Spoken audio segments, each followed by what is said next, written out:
Bueno, bienvenidos al Circo de la Vida. Hoy tengo la posibilidad de compartir con 3 personas, le cuento para los oyentes del espacio radial y bueno, luego los televidentes vía YouTube se van a dar cuenta. Estoy con la señora Sonia Tobal. ¿Qué tal, Sonia? ¿Cómo andás?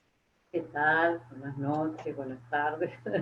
Buenas noches, buenas tardes, vale todo. El señor Daniel Varela. ¿Cómo ¿Qué estás, tal? Daniel? ¿Qué tal? ¿Qué tal? ¿Cómo anda? Y el señor Carlos Trossman. ¿Cómo andás, Carlos? Claro, Daniel, gracias por la invitación. Bueno, y acá en este cuarteto que hemos armado en pantalla, vamos a charlar un poco. Como ustedes saben, semana a semana venimos hablando en el marco del Encuentro Plurinacional de Prácticas Comunitarias en Salud, de distintos ejes que nos ayudan a pensar y ordenar un poco las prácticas comunitarias, no solo en Argentina, sino en el continente, y eso es lo interesante. Y en algún punto, hoy nos vuelve a encontrar el eje de salud y buen vivir, ¿no es cierto, Sonia? Sí, sí, sí, es la mesa que este año en el 10º encuentro armamos con la idea de tomar ese concepto, esa cosmovisión, ¿no? Del buen vivir, que aunque bueno, por ahí la mayoría de nosotros no somos pueblos originarios, digamos, en el sentido más puro de la palabra, sí, sí, creemos y confiamos y practicamos también esa cosmovisión, ¿no? Desde diferentes disciplinas con las que nosotros trabajamos. Particularmente hoy estamos aquí los profesores y profesoras de Tai Chi Chuan, Qigong, yoga, y con esas disciplinas venimos haciendo todo un recorrido en diferentes ámbitos.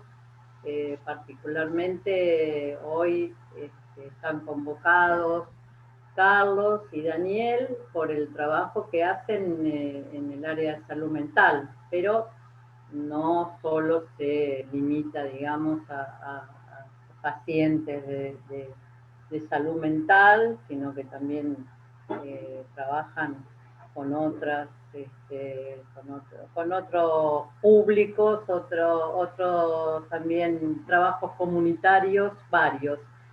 Así que, bueno, la intención fue mostrar un poquito, contar, desarrollar más para todos los que no conocen tanto sobre estas disciplinas, sobre cómo la idea esta de unidad, de comunidad, es unidad ser humano, naturaleza, reino animal, reino mineral, todo uno, ¿no? Y bueno, un poquito así, para alargar, después continuaremos. Bueno, buenísimo. Yo le voy a pasar la palabra entonces aquí por una cuestión de pantalla, si vamos haciendo un círculo, le voy a pasar la palabra a Daniel para que nos pueda contar un poco desde dónde viene realizando la práctica y después vamos a circular ahí para Carlos también. Sí, ¿qué tal? Bueno, el tema puntual para los practicantes de estas disciplinas, tanto Tai Chi como Qigong o meditación, creo que en primera instancia fue la experiencia personal de haber logrado un cierto equilibrio y armonía en nuestra propia persona para comenzar. Y después de ahí salió la necesidad de compartir. Yo comencé en 1980 con el maestro Peter Yan en Barcelona, con la Shanga del maestro de Shimaru en París, también más o menos en la misma época empecé las prácticas de estas disciplinas, y después fui estudiando, y en la década del 90 ya empecé a estudiar medicina tradicional china, acupuntura, etcétera, etcétera. Y a la hora de compartir, bueno, con todo un alumnado, con una escuela que ya cumplió 30 años, el Rincón del Silencio, de repente en 1996 apareció un médico psiquiatra Eduardo Benítez, que trabajaba en el Borda y siguió trabajando hasta ahora, hasta que ya ahora se está jubilando él, ¿no? Pero este alumno, que en primera instancia era un alumno más y nuevo de la escuela, hizo toda una trayectoria conjunto al Rincón del Silencio, y un día nos invitó al Hospital Borda, al psiquiátrico, para poder compartir con los pacientes estas maravillosas artes que tenemos, que nosotros ya sabíamos de la influencia psicofísica que tiene desde el punto de vista terapéutico, ¿no? Y bueno, fue todo un desafío, evidentemente, porque el Borda, la patología, digamos, las patologías mentales o invisibles, como le llaman los orientales, son quizás de las más arduas para trabajar, justamente por esa invisibilidad, que no está dañado un órgano o un sistema cardiorrespiratorio, digestivo, etcétera, ¿no? Sino es algo mucho más justamente espiritual, ¿no?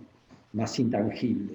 Y bueno, comenzamos, creo que, no recuerdo muy bien, pero creo que comenzamos en el 2004, en el Borda, dando clases una vez por semana, con una variedad de pacientes y sumándose enfermeros, trabajadores del Borda, que no eran supuestamente, o sea, pacientes, o sea, internados, ¿no? Internos, y luego profesionales también, ¿no? En el mismo círculo, justamente haciendo las prácticas de Qigong y de Tai Chi.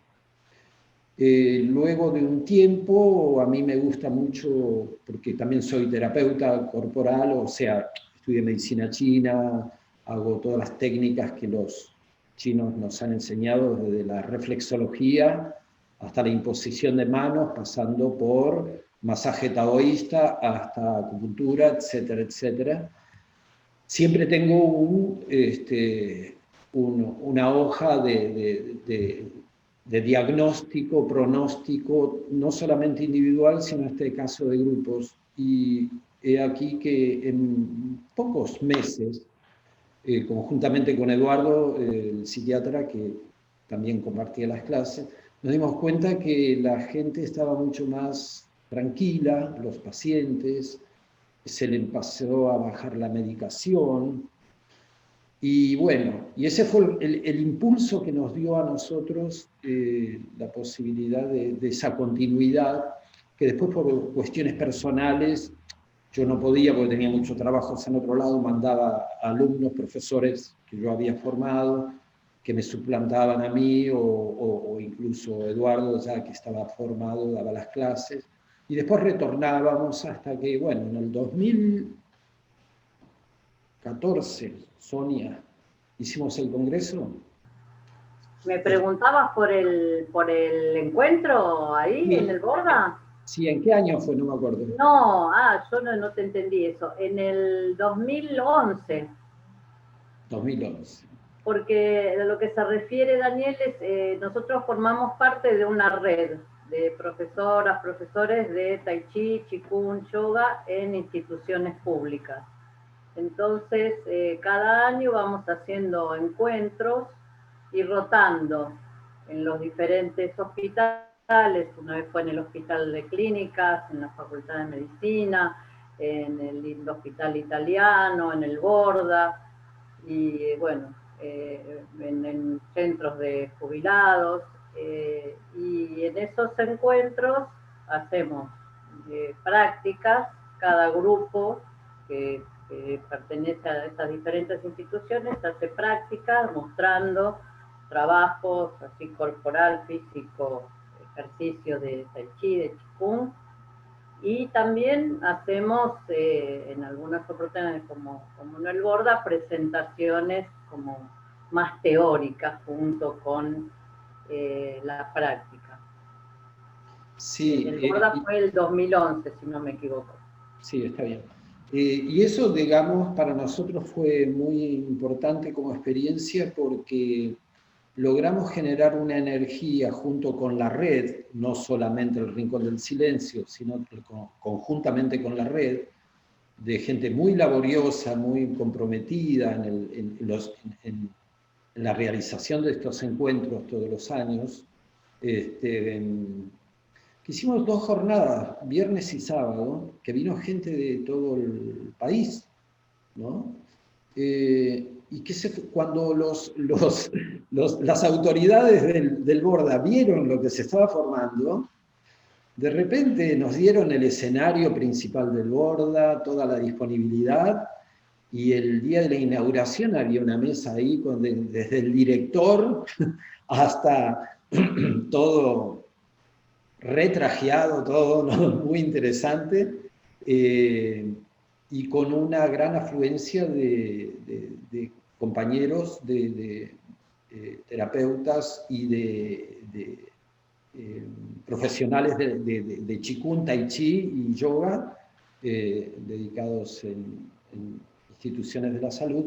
Y fue para mí muy importante eso, porque es como que la energía creció, ¿no? La energía creció y fue interesante. Luego continuamos hasta el día de hoy, con algunas interrupciones, y ahora el tema de la cuarentena hizo que, bueno, que esté prohibido la reunión de grupos desde marzo.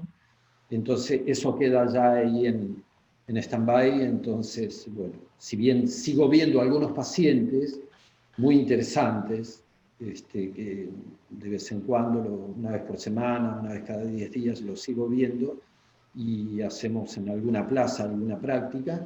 Pero bueno, ahí para mí fue importante porque también se manifestó, como decía al comienzo, ¿no? La necesidad de la visualización de estas artes complementarias que están tan cuestionadas, entre comillas, como antes podíamos hablar detrás del telón con Carlos, que no se pueden evaluar con los mismos parámetros de la ciencia occidental, porque si bien la psiquiatría, digamos, ya para meternos en un tema puntual, ¿no? Tiene un par de siglos, las artes que nosotros trabajamos tienen 3.000 años. Y ya vinieron trabajando toda esta problemática, inclusive psiquiátrica o psicológica o espiritual o emocional o psicosomática, con unos resultados increíbles desde 3.000 años atrás, con un pueblo de 1.500 millones de personas. Y los chinos son muy pragmáticos. Investigan algo, lo recrean, si no sirven, lo descartan inmediatamente. Entonces, todas estas técnicas, si continuaron, es porque manifiesta, por un lado, su eficacia, falta de, ¿cómo se dice esto? Su eficacia, su valor efímero desde el punto de vista material, o sea, es muy barato. Y tercero, no tiene problemas colaterales. Esos 3 elementos, yo creo que para la terapéutica universal en el tiempo-espacio, desde el nacimiento de la humanidad hasta ahora, son invaluables. Entonces, nosotros estamos tranquilos y muy seguros de que nuestras artes tienen, por sobre todo, una gran bondad a la hora de compartirla y a la hora de ser eficaz en todas sus funciones, particularmente en el tema de la salud mental, ¿no? Bueno, hasta ahí una primera parte podemos hacer y después continuamos. Buenísimo, Daniel. Bueno, y ahora nos toca a Carlos. Bueno, muy interesante escucharte, Daniel. A Sonia la he escuchado otras veces. Bueno, yo fui convocado por la red de Qigong y Tai Chi recién el año pasado, aunque también vengo trabajando con artes orientales desde los años 80. Un poco lo de la red me recuerda que, digamos, si yo estoy dando clases de Qigong en el Hospital Rivadavia, en el Hospital Metropolitano de Rivadavia, y en el Ramos Mejía. en ambos casos en el área de salud mental. Pero digamos, el trabajo de organización de las artes complementarias, yo participé durante 10 años de la comisión directiva del Movimiento de Trabajadores e Investigadores Corporales para la Salud, del MOTRIX,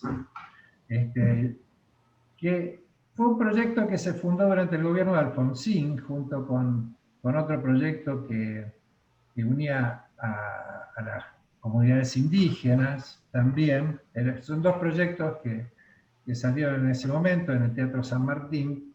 El Movimiento de Trabajadores Corporales para la Salud lo fundó Juan Falzone, un bailarín, que ahora ha fallecido. Y yo me integré en la comisión directiva en el año 1994, hacíamos un encuentro anual en el Teatro IF, donde convocábamos a distintos profesionales de la salud de distintas áreas, ¿no?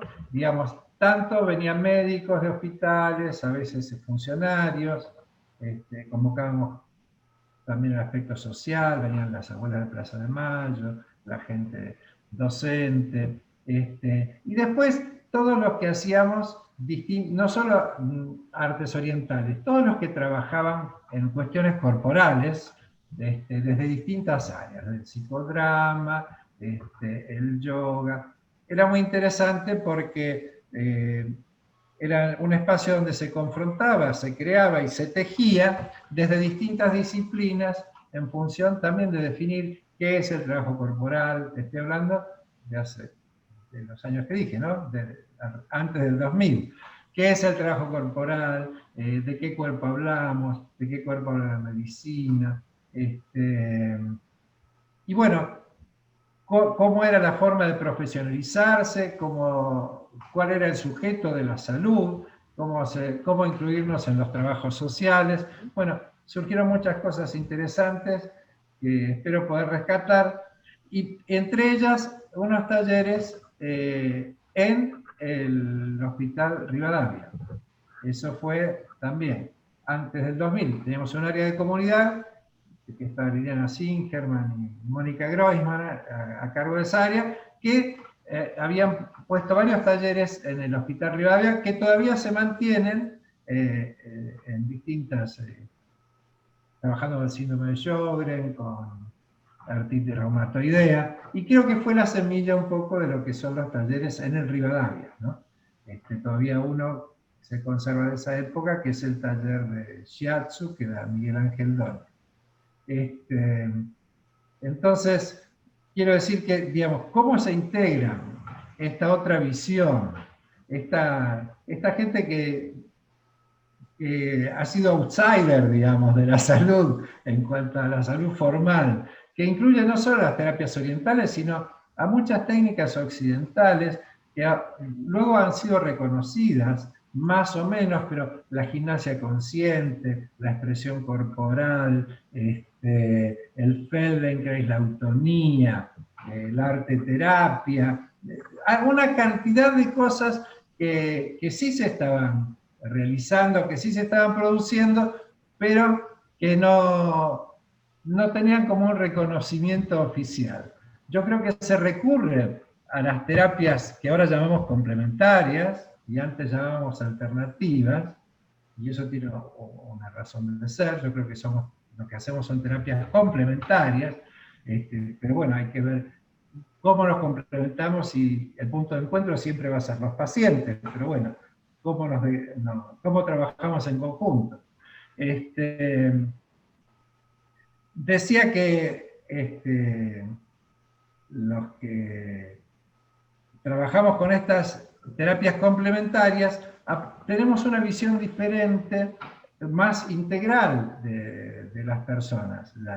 No trabajamos, o lo que buscamos trabajar en nosotros, porque también somos occidentales y criados en esta cultura, es superar esta cuestión de la dicotomía del pensamiento cartesiano occidental, que es cuerpo-mente, que se evidencia también en esto que discutimos antes de la ley de salud mental, ¿no? Es la mente la que manda al cuerpo, es la neurociencia la que determina las emociones, es el saber hegemónico el que tiene la razón, hay como una cuestión de control, y es una visión de control de que el ser humano debe ser controlado por la mente en vez de pensar en una integración.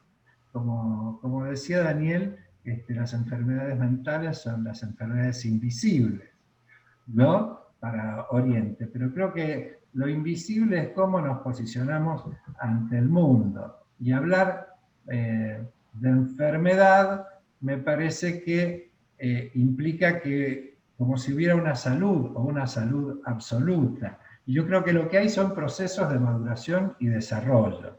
A lo largo de la vida hay distintos procesos de maduración y desarrollo, donde a veces pasamos por momentos más disfuncionales que otros y quizás necesitemos ayudas de distintos tipos de médicos o de sanadores, pero de gente que resuene, que tenga empatía con nosotros para poder aportarnos algo. Si hay algo que se va perdiendo un poco en la medicina, sobre todo con las medicinas prepagas, bueno, tiene que ver con el aumento increíble de la población en el mundo, y eso es la cuestión de la empatía y del contacto, porque lo que se ha perdido también es el sentido de la medicina, y hablo también de todos los rubros de la medicina, incluidos los psicólogos.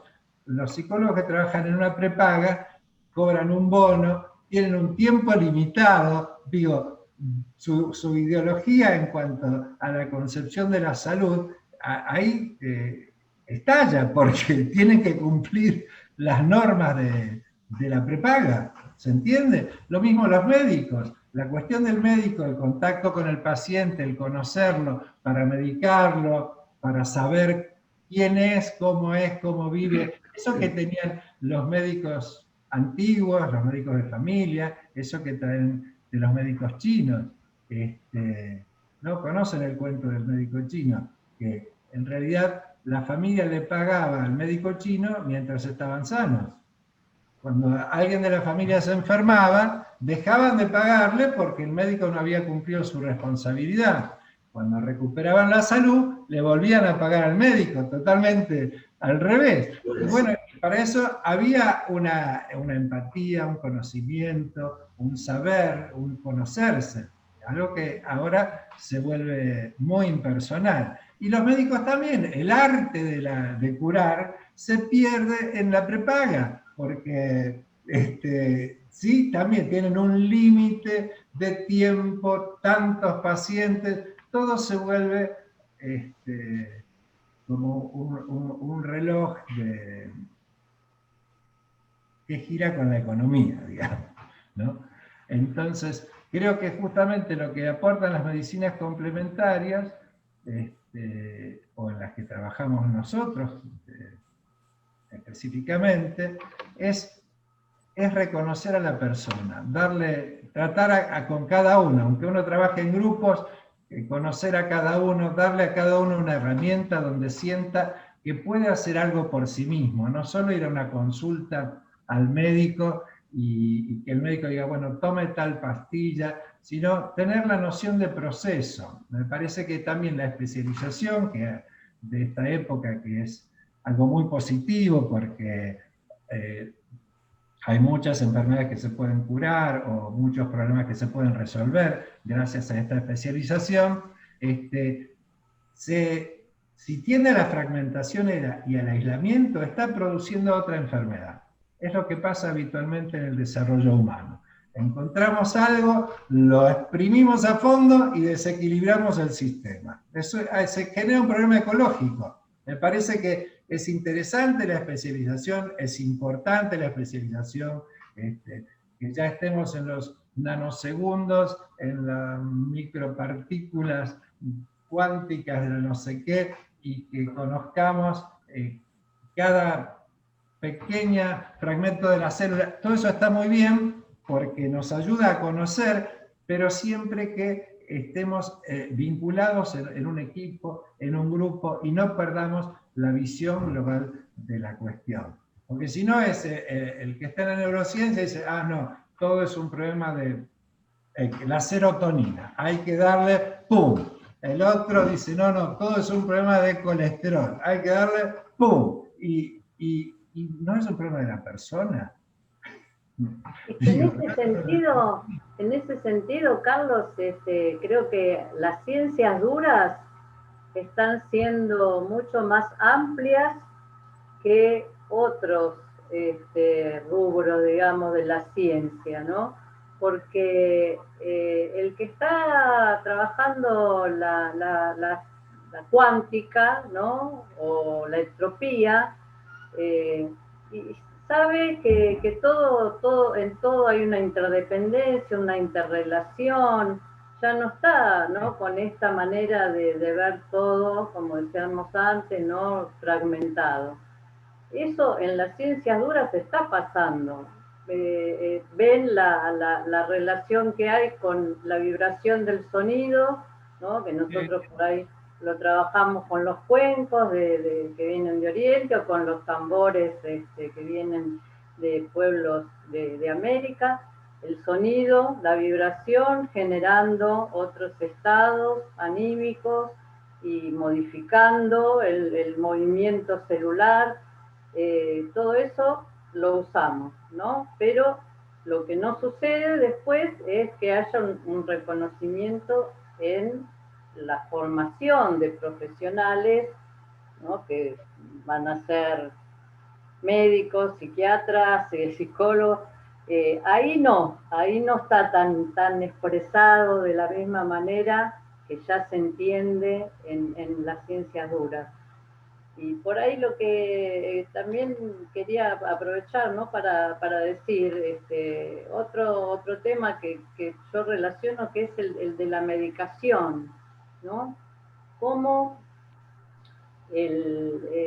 dentro de, por ejemplo, la experiencia que yo vengo haciendo en el Hospital de Clínicas, en el servicio de reumatología, es ir viendo cómo a lo largo de los años que la gente va a atenderse ahí y va a un programa de calidad de vida, que es donde se dan las charlas de psiconeuroeducación y hacemos las prácticas de Tai Chi Chuan y Qigong, cómo a lo largo de los años dejó de usar la medicación alopática.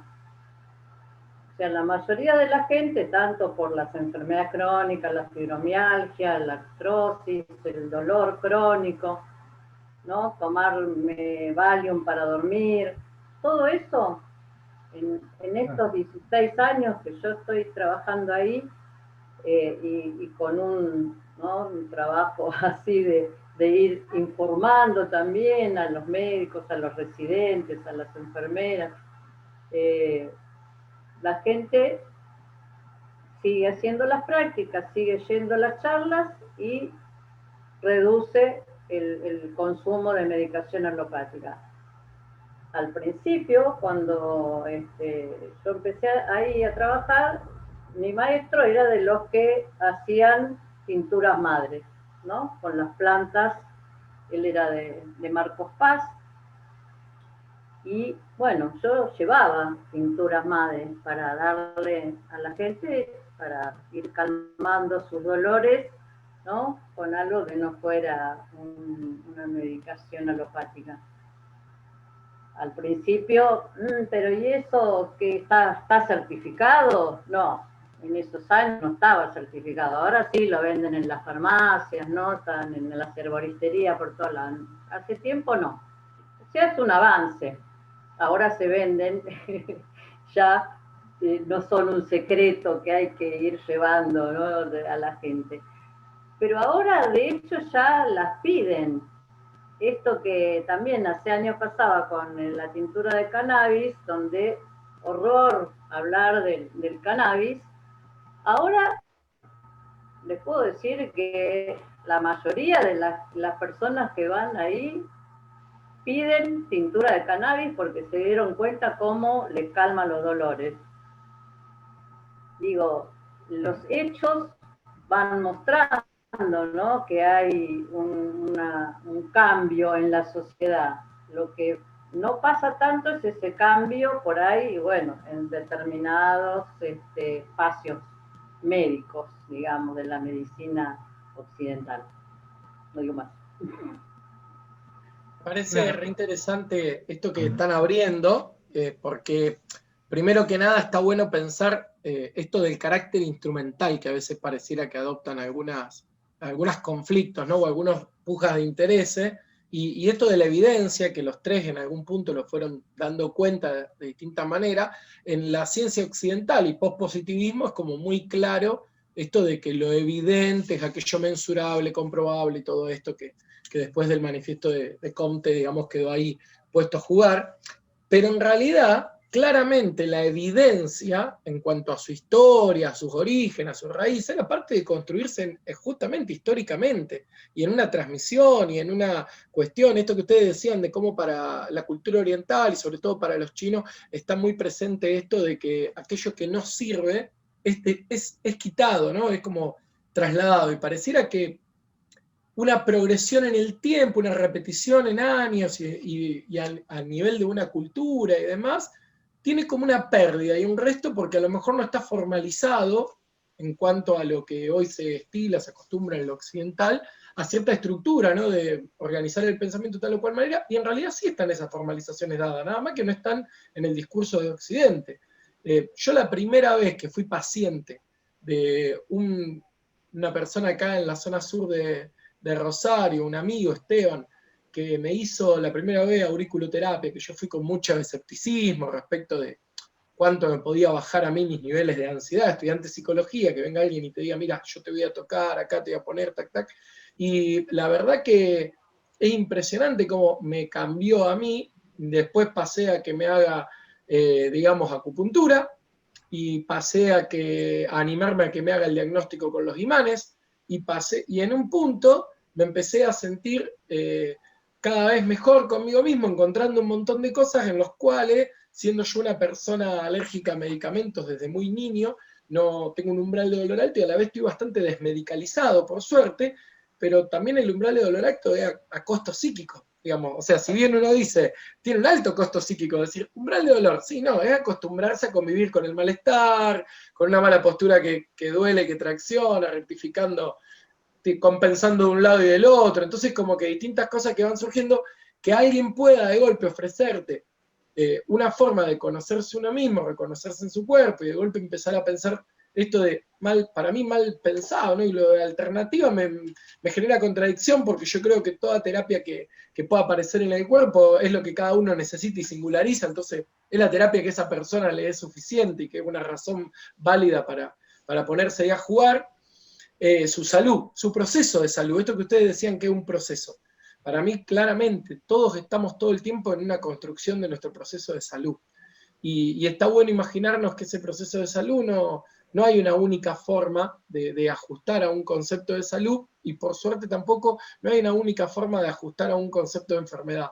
Por eso me parece que lo positivista en el marco más occidental es como que muy rápidamente definió los estados de enfermedad, y al día de hoy todavía no se puede definir claramente en Occidente qué es no estar enfermo, ¿sí? Porque es ausencia total de enfermedades, llegó a decir la OMS hasta no hace mucho, y fue modificándolo, y es como una manera... Cuando estás muerto, ahí ya no estás enfermo. Claro, Estás en es muy perfecto interesante. equilibrio. Estás en perfecto equilibrio. Tal cual. Es un concepto súper medicalizador en relación a la lógica, porque es como decir, todo el tiempo tenés que propender a un tratamiento formalizable de la salud, porque vos vas a ser paciente siempre, porque no existe la salud en tanto tal, dicho de esa manera. Y ahí no se habla esta lógica que tiene para mí lo oriental, que es el comprometerse en el propio proceso de la construcción del proceso de salud, y cuánto hay que implicarse también de ciertas modificaciones, y por eso cuando aparecen algunas cuestiones dentro del lenguaje occidental que invitan a esto, y ahí aparecen algunas pugnas, esto que charlábamos fuera de aire, ¿no? Cuando apareció la mal llamada aún nueva ley de salud mental, como que habilitaba a que el paciente sea protagonista de su tratamiento y que se implique y se vuelva en algún punto tomando ciertas decisiones, asumiendo riesgos, esto que se conoce como riesgo digno, asumir posibilidades y demás.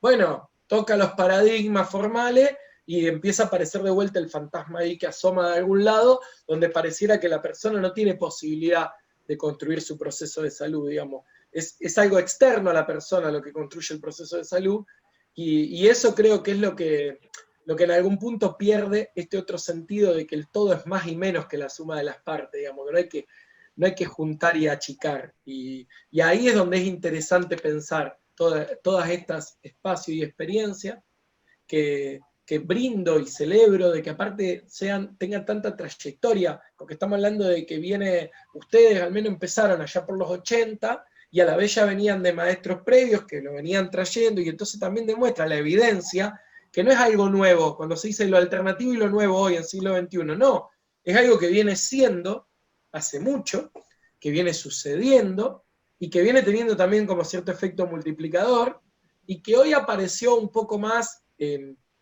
quizás más presentificado en un montón de otras disciplinas que antes tampoco estaban. A nosotros acá en Rosario hemos convivido en la institución donde trabajamos con danzaterapeutas, por ejemplo, y yo he visto efectos alucinantes en los procesos de salud de personas con discapacidad, particularmente a partir de una sesión de danzaterapia, digamos, la conexión con sus emociones, con su relación. Y todo eso, a lo mejor otras disciplinas tardan mucho en hacer ese diagnóstico, pronóstico. Y me reía con lo que vos decías, Daniel, de la hojita de diagnóstico, perdón, y con esto lo vuelvo, porque recuerdo cuando me encontré por primera vez con el diagnóstico, cuando mi amigo me dijo, mirá, te tengo que hacer un diagnóstico, y yo, llegamos al oriental y me van a plantear lo mismo. Estamos de vuelta en viste esto de la lógica del diagnóstico, y cuando vi lo interesante que era todo lo que trabajaba, abría y puntaba, y a la vez lo importante que era mi palabra para construir eso, y no era yo convertido en un objeto vacío, fue algo muy significativo para mí, por lo menos en mi proceso de salud, encontrarme con esa autoimplicación en poder dar cuenta de cómo yo llegué ahí.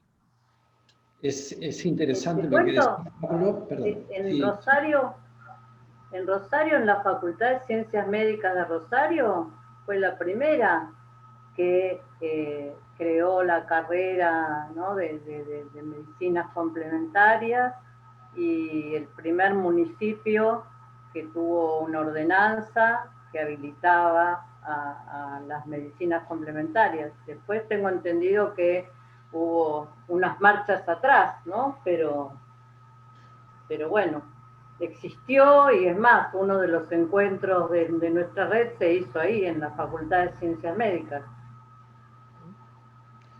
No, lo interesante que te decía, quería decirte, Pablo, también que importante, como resaltaban los compañeros, tanto Carlos como Sonia también antes, la importancia de ser sujetos de nuestra propia salud. Y eso es lo que nos enseñan tanto los pueblos originarios como la medicina oriental en general, vamos a decir la sabiduría oriental, no vamos a hablar de Hong Kong hoy o China hoy o Japón modernizado, porque se han perdido muchas cosas y otras quedan, ¿no? Pero es muy interesante eso, porque justamente nosotros que venimos décadas trabajando con pacientes también, y siempre tuvimos una simbología, cuando hablo de tuvimos, porque incluyo a mis maestros, a mis compañeros de estudio y a ustedes también como experiencia de compartir, ¿no? El paciente está en una situación horizontal. Entonces vos vas y le haces en primera instancia. Pero en la medicina complementaria o la medicina tradicional china, en particular en mi caso, se trata de que esa cruz que proviene del terapeuta parado, activo, sujeto, al paciente que está horizontal, esa cruz, se trata de que la sanación haga que lo revierta, que el paciente, después de hacer reflexología, acupuntura, alimentación, ejercicios para la casa, o sea, es todo un combo, digamos, de responsabilizar al paciente de su salud, ¿no? El estilo de vida, de qué trabaja, qué hace, cómo están sus relaciones familiares, su sexualidad. O sea, por eso coincido con lo que decía Carlos antes, si vos tenés que trabajar en un tiempo acotado, tipo prepaga, etcétera, etcétera, que hablábamos, no te da el tiempo para conocer a tu compañero que viene necesitando de tus instrumentos para que pueda sanarse. nuestras sesiones duran hora y media. Y mucha gente me reclamaba, Daniel, ¿no la podés hacer un poco más corto? Porque si no, no vas a ganar lo suficiente, por ejemplo, ¿no? Pero voy al punto este. Todo comienza, no sé cuándo, pero comienza en la materialización de la existencia. Cuando ya todo vale $1, ¿no? Entonces todo se rige desde el punto de vista materialista, donde el tiempo, justamente el tiempo eterno que vivimos aquí ahora, se transforma en aquella frase del tiempo es oro. Entonces tenemos que pasar una cantidad de pacientes en 3 horas, cuando a veces un paciente te lleva hora y media, 2. A mí me ha llevado así. Yo no tenía límites porque lo ponía bastante espaciado, ¿no? Pero creo que más que nada tiene que ver con esa idea de empoderar al paciente con instrumentos que uno le puede enseñar desde ejercicio de Qigong para la casa, como un cambio en la alimentación, ejercicios respiratorios, meditación, automasajes, y todos son una cantidad de baterías que le vas dando para que la persona sea sujeto de su propia salud, y uno, bueno, es un instrumento más en ese sentido, ¿no? Porque si no viene después el otro tema. Si vamos a lo alopático o lo occidental, que Occidente tiene muchas cosas buenas, pero tenemos una especie de desfasaje. Más de una vez escuché decir, ahora vas a tener que tomar este medicamento de por vida. Eso es terrible. Hay casos que por ahí es necesario, evidentemente, no digo que no. Pero como decía Carlos antes, o vos mismo, Pablo, también todo ese proceso que nos lleva a evolucionar biológicamente, psíquicamente, espiritualmente, que en un momento cae en crisis y necesitamos una soga de aquí, una soga de allá para evolucionar a ese nivel. Si yo tengo una pastilla que tomar de por vida, estoy condenado con la patología acá, pegada en la frente, como diciendo diabético, o lo que sea, ¿no? Y como decía Carlos también, bueno, la salud llega cuando estás en el nirvana, ahí, horizontal, ¿no? Entonces, yo creo que va por ahí también la cosa, la lucha de intereses, como nosotros somos holísticos, por decirlo de alguna manera, en la cual trabajamos y tenemos una visión total de la existencia, no podemos dejar de contemplar la influencia económica y política en todo nuestro espíritu. Porque eso, si no, es como que no entendemos por qué pasan las cosas. ¿Por qué hay patologías que ya tienen el medicamento hace décadas para solucionarlo y no salen a la venta? ¿Por qué? Porque no dan plata. Y ya ahí entra otro factor que ya no es tanto el espiritual abstracto, sino es el económico y el materialismo que nos arrastra a todos a este lugar, ¿no? Y para terminar quería decir, perdón, no, eso, no quería rescatar las cosas importantes que Occidente ha descubierto, pero es paradójico. Yo viví 5 años en Suiza, que en la década del 80, ya en Suiza, en el hospital de clínicas importante de Zurich, el más importante, ya estaba la cátedra de naturismo. Entonces yo cuando vine acá es como que venía del futuro, pero como que atrasamos, pero no porque Suiza sea mejor que esto, sino te quiero decir que en los países más evolucionados, todas estas técnicas complementarias se están trabajando hace décadas. Entonces hay un desfasaje paradójico en que por un lado queremos ser primer mundo, pero por otro lado no aprendemos lo mejor del primer mundo, sino aprendemos lo peor muchas veces, ¿no? Y esto conlleva a nuestra salud y a nuestro estilo de vida, definitivamente. En relación a esto en América, perdón, digo que en América hay cantidad de países que ya tienen legalizadas las medicinas originarias, indígenas y las terapias complementarias, ¿eh?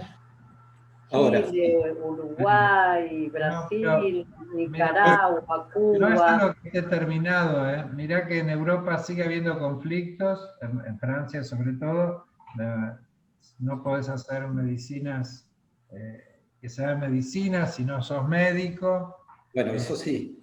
En México, que hay mucha acupuntura. Bueno, ahora justo está López Obrador, pero en el gobierno anterior estaban reglamentando las medicinas tradicionales mexicanas. Es como que acá, para dar un té de yuyo, lo tenga que recetar un médico. Sí, Digo, sí, es así de absurdo, siquiera. por histeria. En ese sentido quería comentar que, digamos, lo que pasa es que son, vuelvo a decir, dos modelos de ser humano distintos.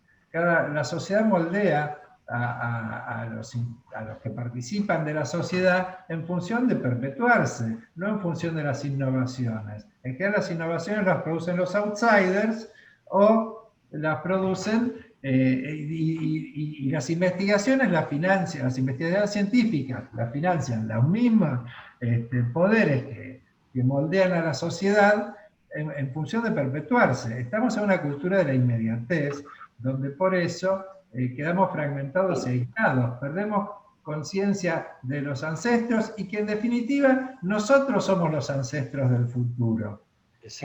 Que somos nosotros, digamos, no puedo decir que seamos pueblos originarios, pero sí que somos nativos de la Tierra. Todos somos nativos del planeta y no nos comportamos como nativos todos. Hay una tendencia a comportarse como el conquistador. El conquistador solo toma las riquezas sin hacerse responsable. Eso se ve en gestos pequeños. Tirar un papel a la calle es comportarse como un conquistador también. Lo que pasa es que por ahí no le da el piñé para ser conquistador, pero está haciendo lo mismo. Que otro se haga cargo de lo que yo no me hago cargo. Vivir en comunidad requiere mucha más responsabilidad que vivir aislado, porque uno también es responsable por los demás y tiene que saber que lo que hace afecta a los demás. Pero decía que en la cultura de la inmediatez es más fácil vender medicamentos porque tienden a resolver las cosas así que tomar la responsabilidad. Para enfermarse requiere un proceso, curarse requiere un proceso también. Por eso es interesante lo que decía Daniel de invertir las posiciones, que el terapeuta sea pasivo a partir que enciende la mecha o inicia el cambio y el paciente sea activo. Por eso nuestro trabajo fundamental creo que tiene que ver con la educación de las personas. Exacto. Educar para dar instrumentos y bueno, y para enseñar a usar los instrumentos. Pero me parece que, digamos, si bien las cosas se reflejan en las leyes, como decís vos, Sonia, el problema ideológico complejo está orientado mucho más a la concepción del ser humano como un consumidor, como dice Daniel, que genere todo el tiempo dinero, y para generar dinero estamos como las vacas criadas en los feedlots, más ahora en la cuarentena. Las vacas en los feedlots, ¿qué hacen? Nada. ¿Qué producen? Carne, leche. ¿La gallina qué hacen? Nada. ¿Qué producen? Carne, huevos. Nosotros consumimos irresponsablemente cosas que generan desechos y más desechos irresponsablemente, pero siempre generan dinero. Y eso es la salud para esta sociedad. ¿Se entiende? Esa es la salud. Eso es estar en buena salud. Es consumir, consumir y consumir. Esa es la buena salud. Por eso la Constitución, que se hizo ya en la época de Alfonsín, ya tenía una cláusula de defensa del consumidor. No, tiene que ser defensa del ciudadano, siempre del ciudadano. Y que pueda elegir no consumir. Ahora casi no podés elegir eso. No en la obligatoriedad de algunas cosas que ponen, de cómo elegir uno la salud. Yo creo que ser responsable de la salud es, bueno, saber que tiene uno, tener un buen diagnóstico, recurrir a diagnósticos occidentales, pero bueno, elegir qué camino tomar. Esto dicho así parece una cuestión de clase media o pequeño burguesa, porque no todo el mundo puede elegir el camino. Yo creo que todo el mundo puede elegir algún camino, pero para eso tiene que saber, por eso es necesario, digo, educarse. Hace tiempo que no se llaman terapias alternativas, justamente porque cuando esto empezó en los años 80, con la macrobiótica, se decía, si haces macrobiótica, no tomas medicamentos. Y bueno, había gente que se moría, ¿no? También. Entonces, la idea de que sea complementaria es que, bueno, no hay que ser tampoco tan taxativo, fundamentalista, ni de un lado de otro. No somos nosotros los fundamentalistas. Creo que desde las terapias complementarias o terapias blandas o holísticas no queremos el poder. Justamente queremos que el poder lo tenga la gente. Ese es el conflicto de poder. En cambio, me parece que la medicina hegemónica sí quiere el poder. Quiere seguir vendiendo sus medicamentos. Quiere seguir teniendo a la gente sujeta y fragmentada. Porque si curarse es un proceso que requiere cambios de actitud, requiere también cambios en la comunidad. Las terapias tradicionales siempre ven a las personas dentro de un contexto, dentro de la comunidad y dentro de la naturaleza.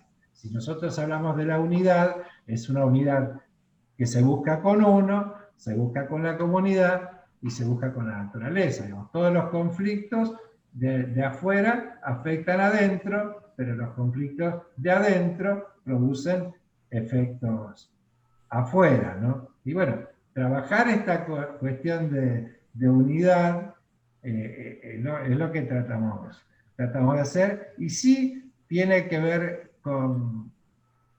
para mí, con educarse, porque si no somos muy infantiles.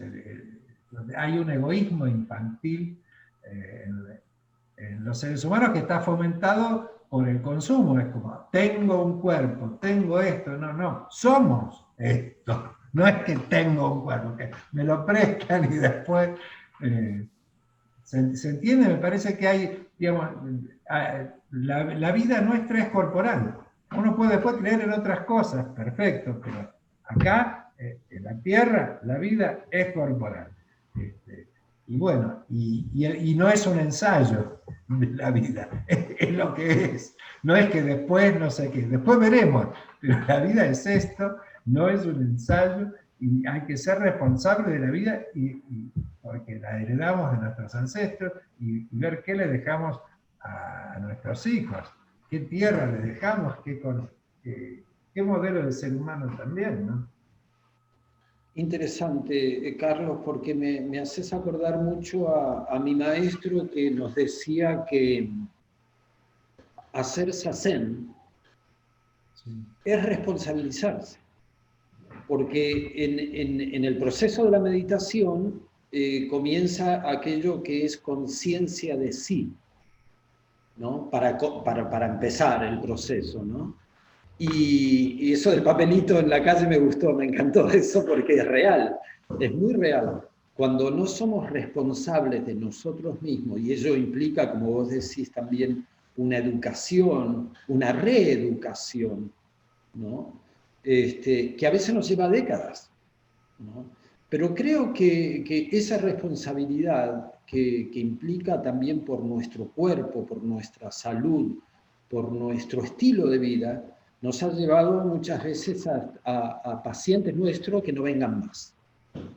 Porque, como vos decías, la inmediatez de la pastilla o en 3 sesiones me tenés que sanar, y ello implicaba que una señora tenía conflicto con su marido y nos iba a curar hasta que solucione ese tema. ¿Entendés? O tal persona tenía un trabajo que lo enfermaba, y lamentablemente, pobre, no podía cambiar de trabajo, u otro tenía un estilo de vida que era realmente destructivo para él y no quería cambiar de estilo de vida. Entonces, todas esas responsabilidades, que en definitiva es responder a las demandas de cada uno, interno y externo, hacen a la conciencia, a la expansión de la conciencia que nos dan estas disciplinas en la pacificación de la mente, pero fundamentalmente nos lleva a que en momentos determinados tenemos que tomar decisiones. En vez, me tomo una pastilla, que generalmente son anestésicas, y sigo de largo hasta que me agarra un cáncer, por decirlo de alguna manera, ¿no? Y no trato de solucionarla. Por eso el tema de la alopatía y de las terapias o las terapias complementarias, que muchas veces te lleva al núcleo de la causa de la enfermedad y no trata el síntoma solamente. Porque muchas veces la causa de la enfermedad no es una patología, a menos que uno venga heredando patologías de los ancestros, debilidad del riñón, de los pulmones, etcétera, que también sucede. Pero nuestra responsabilidad es cortar ese karma de patologías hereditarias y eventualmente está relacionado más que nada con el estilo de vida que tenemos que hacer. Y eso, lógicamente, es, como vos decís, una reeducación, que nos lleva toda la vida, en definitiva también. Y la responsabilidad que tenemos nosotros, no los viejos, no los gerontes, no los, ¿cómo se dice? No sé cuánto mayores, ¿cómo se dice? Adultos mayores. Adultos mayores, sino los ancianos, y no quiero arrogarme nada de perfeccionamiento ni nada, ¿no? Pero los ancianos respetables nos tenemos que construir como ancianos respetables para poder dejar a las nuevas generaciones una semilla de construcción, porque eso es lo que nos han roto con los pueblos originarios. Cuando vos muy bien decís, somos nativos de la tierra, que ya es independiente de raza y sangre y todo lo demás. A nosotros nos tocó nacer acá, después de los barcos, pero tenemos 2 o 3 litros de sangre indígena, aymara, quechua y no sé qué, pero nacimos entre una cordillera, una Amazonia, 2 océanos extraordinarios, que eso ya le dio la impronta espiritual e identitaria a nuestra personalidad socioespiritual, si se quiere, ¿no? Por eso, la medicina complementaria nuestras también trabajan mucho en la cosmogonía geológica. Si nací al lado del Río de la Plata, las patologías van a tener relación con el reuma, la artrosis, todos los problemas de humedad. Si me voy para el oeste, es la sequedad, es otra cosa. O sea, y eso también es una cosmogonía que los pueblos originarios respetan mucho, porque tienen toda una visión de la existencia relacionada a su naturaleza también. Perdón, me extendí demasiado. No, y justamente también esa noción de transformación permanente, ¿no? Que es algo que nosotros lo experimentamos en la práctica llamada física corporal, ¿no? El practicar Tai Chi Chuan es volverse flexible. Y volverse flexible no es una conducta solo de músculos, de articulaciones, es una conducta que se vuelve, digamos, se interioriza, ¿no? Se vuelve como una flexibilidad ante la vida, ante las emociones que uno siente. Entonces, también eso, ¿no? Es como parte de esta terapia psicológica que trae aparejada, ¿no? Este modo de practicar estas disciplinas, porque hay tanto diagnóstico, ¿no? que dice, bueno, esto es así, y siempre te queda la duda, bueno, está bien, es así, pero es así aquí ahora. No sé si va a ser así ese diagnóstico toda la vida, ¿no? Digo, sobre todo, a mí me preocupa en el tema de las definiciones de las patologías mentales. Bueno, este es psicótico, el otro es neurótico, el otro no. Y dónde está, ¿no? Ese espacio para la transformación. Igual es una inquietud, una pregunta, no digo que las respuestas, ¿no? Pero por lo menos desde este modo de ver la vida que practicamos, creo que nos damos la posibilidad de ver que hay una transformación permanente. ¿Hasta dónde llega esa transformación? Bueno, sí, cada uno también es un individuo con sus propias potencialidades y capacidades y hay que ver, pero realmente me parece que es importante, ¿no? Incorporar esa noción dentro de lo que hagamos, del tipo de medicina o del tipo de terapia que querramos usar. Hay una cuestión, por ejemplo, ¿no? Lo que vos decís. Por ejemplo, cuando yo doy Qigong en hospitales, trabajamos coordinando la respiración, la concentración y el movimiento. O sea que trabajamos con visualizaciones. Cosas como respiramos desde los pies, empujamos la tierra con los pies, con la coronilla empujamos el cielo. ¿No? Ya respirar de los pies no tendría, no podría ser sostenido desde lo científico. Pero la verdad es que el tema de las visualizaciones es una forma de educar la mente y ampliar los horizontes de lo que es o de cómo funciona el cuerpo. Porque, digamos, nosotros funcionamos con ciertos preconceptos, que, bueno, es como nos educa la cultura, en definitiva. Los pintores ven colores que la gente común no ve. Mi hermano es músico y a veces vamos por la calle y me dice, ¿escuchás el contrapunto que hace ese pájaro con el ruido del motor del coso? Digo, por favor, o sea que hay algo que se educa, los chinos sienten el chi. Digo, se ven que es algo que se educa, o sea que y lo que uno ve, lo que uno escucha, lo que uno toma como fondo, figura, lo que descarta, es una cuestión cultural. Y en esa cuestión cultural nos van moldeando. Por eso yo creo que volver a la tierra, o sea, sentir lo que trabajan las medicinas estas, el Qigong, por ejemplo, que es apoyarse en la tierra para mover el brazo, o sea, no salir del hombro, sino del empuje hacia la tierra, ¿no? Y cuando uno baja, la cabeza sube para estirar la columna. Esto va dando un sentido de unidad en el cuerpo, que se mueve por partes, y sirve, por ejemplo, esta unidad para la gente que le duele el hombro. Al trabajar, el levantar el brazo, desde empujar la tierra con los pies, que ayuda al trabajo de las fascias, de la musculatura solidaria, coordinado con la respiración, empieza a poder ampliar el movimiento. Esto tiene un efecto claro sobre el síntoma, pero además esta forma de empezar a trabajar distinto el cuerpo, cómo coordinar la respiración, cómo visualizar lo que uno quiere hacer, porque ¿dónde empieza el movimiento? En cómo se visualiza, ¿sí? Y entonces, todo eso va ordenando algo, pero no solo del cuerpo, porque en la medicina oriental hablamos de una unidad. Ordena cómo pensar el cuerpo. Cambia el punto de vista.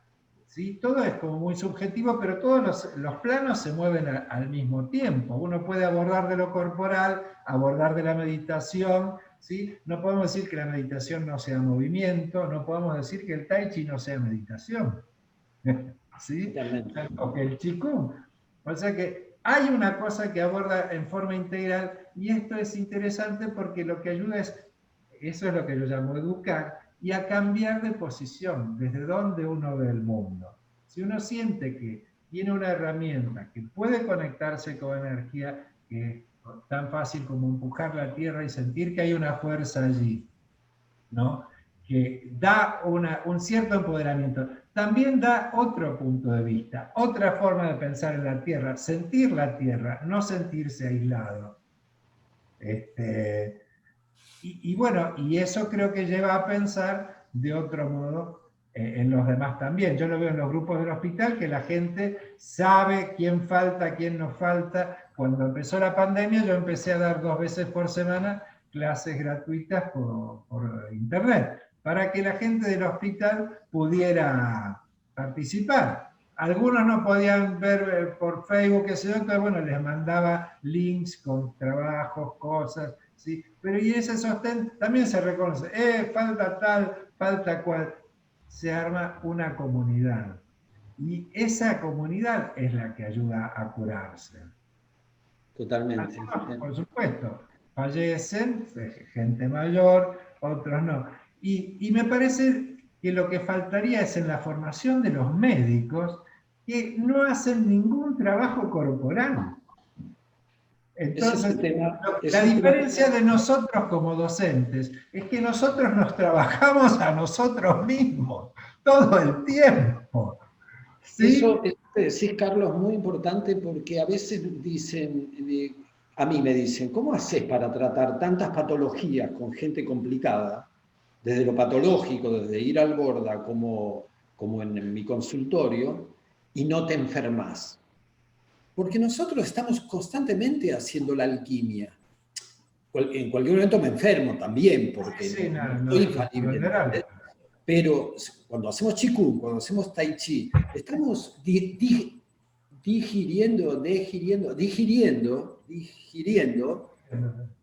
todos los humores, nuestros personales, nuestras complicaciones, nuestros miedos, iras, tristeza, y también todo lo que podemos llegar a sentir con nuestro paciente, porque coincido mucho con vos en la necesidad de comprometerse, implicarse con el paciente, a diferencia de las actitudes que se enseñan en diferentes profesiones terapéuticas, que siempre que tiene que haber una distancia. Nosotros somos de aquellos que nos agarramos de la mano con el paciente y caminamos juntos.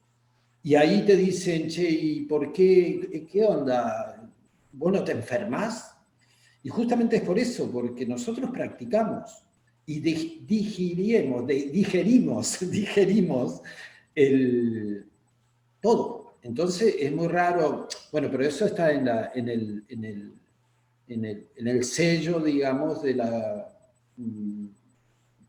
ciencia occidental, la separación mente-cuerpo, tierra-cielo, hombre-mujer, en vez de estar en un equilibrio y en una armonía, y también en el profesional, profesión y vida cotidiana. Entonces, si yo soy médico, es una cosa, pero salgo de ahí y ahí es donde falta la conciencia de integración.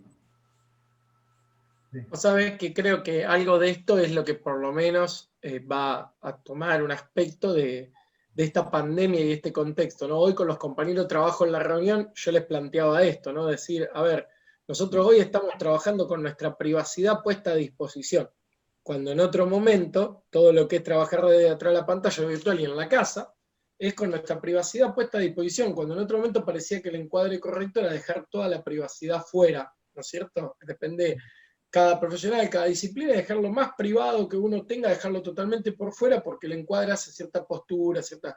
Bueno, y las condiciones cambiaron, se impusieron de tal o cual manera que a veces se produce un giro en el que te muestra que, che, tu privacidad se puso ahí a disposición, se puso a jugar, la traes con vos, llega al fondo de tu casa, las voces de tus niños, de tus mascotas, los ruidos del hogar, las luces, los contrastes, y sin embargo uno puede estar ahí ofreciéndose como sostén de otros, siendo un soporte, teniendo algo para alojar, algo para recibir, y también se pone a jugar esto de lo comunitario, porque en definitiva, volviendo al eje del que disparábamos todo, ¿no? de cómo en algún punto hoy nos poníamos a hablar porque nos encontraba a partir de pensar el encuentro plurinacional de práctica comunitaria en salud, esto de algo de lo comunitario se ponía a jugar en las prácticas de cada uno de ustedes, algo mucho, todo, que hacía que en algún punto pueda ser pensado en esta mesa de salud y buen vivir, esta comunión de prácticas, de disciplinas y de experiencia y tránsito por la experiencia para encontrarnos acá a charlar. Y qué interesante todo lo que se desplegó, porque aparecieron distintos sentidos de comunidad, distintas formas de pensar lo antiguo con lo nuevo y lo porvenir, esto de la generación, digamos, siendo generación de la próxima, o sea, cómo entra, y el saber, a veces, me parece a mí, ayuda a que una generación, en la medida que puede transmitir a otra, va construyendo esa transmisión y va haciendo esto de lo milenario, lo centenario, depende en el contexto que tenga, siempre hay un empujón, y en la medida que otro lo sigue narrando, contando, transmitiendo, se va haciendo y va teniendo una cadencia propia y un tiempo, y también va configurando como una historicidad, digamos. Entonces, en este punto de saber que no somos, digamos, solo moléculas o los átomos, porque somos corporales, es cierto, es corpórea nuestra existencia, pero no estamos divididos, digamos, y no pensarnos de esa manera, nos ayuda también a tener un registro de cómo lo dialógico, lo interesante, lo dialógico, lo interdisciplinario, estos encuentros de distintas vertientes de una práctica y de un hacer, se vuelven posibles en un buen vivir cuando se plantea la coexistencia y no la superioridad, la supremacía, y cuando en algún punto se pierde el miedo. A mí me parece que algo que aparece en lo disciplinar muy presente es que una vez vieron que el miedo nos prepara para para la lucha o para la huida. Y muchas veces perdemos los intermedios, ¿no? Es una buena forma de ver que el miedo nos pone ahí ante dos situaciones, pero a veces no estamos ni escapándonos ni luchando, y sin embargo no quiere decir por eso que no estemos alerta y presentes en la situación. Y por ahí hay que ver esos matices en donde no necesariamente todo el tiempo tenemos que estar preparados para huir o para luchar, porque en realidad, por suerte, nuestra existencia no se reduce a eso. Y permanecer siendo es donde nos permite pensar que lo interdisciplinario es por qué no ser con todos esos otros que son distintos a mí, pero que también están acá presentes, digamos, y podemos confluir y construir. Por eso les quiero agradecer todo este compartir en este encuentro y todos los lados. Si fuera un disco diríamos A, B y nos quedamos cortos, tenemos lados para seguir sumando, pero ojalá que sean varios encuentros, varias posibilidades de ir charlando. Pero les quiero agradecer todo lo que pusieron a compartir hoy, todo lo que apareció en esta circularidad, digamos, que la vemos en cuadraditos en pantalla, pero que tuvo tiempos, cadencia, posibilidad de sumar en el otro, de tomar del otro y volver a compartir. Y para mí la verdad que ha sido un placer enorme y nada, yo creo que llevamos una hora larga de charla, no perdí la cuenta así cronológica, pero ha sido muy disfrutado y podríamos seguir, eso es lo que también da cuenta. Sí, claro. Ya luego, cuando salgamos de la cuarentena, nos vamos a una cena, nos hacemos una cena y seguimos hasta la madrugada y guitarreamos y todo. Se ve la guitarra allá al fondo. Muy bien, muy bien. Bueno, nada, agradecerles por haber sido parte de esta función del Circo de la Vida, haber dado color a esta función, y bueno, y decirles que la carpa queda abierta, acá la carpa del circo queda siempre abierta, y invitados, invitadas a poder transitarla tantas veces como se sientan interpelados a hacerlo. Así que, de mi parte, muchas gracias. Muchísimas gracias Carlos, gracias Sonia, Pablo, y Sonia abriste y bueno, ya estamos en contacto, dale. Bueno, sí, muchas gracias a todos, la verdad, impresionante, lindo encuentro, y bueno, que se repita entonces. Gracias Pablo, y gracias Sonia que nos invitaron también.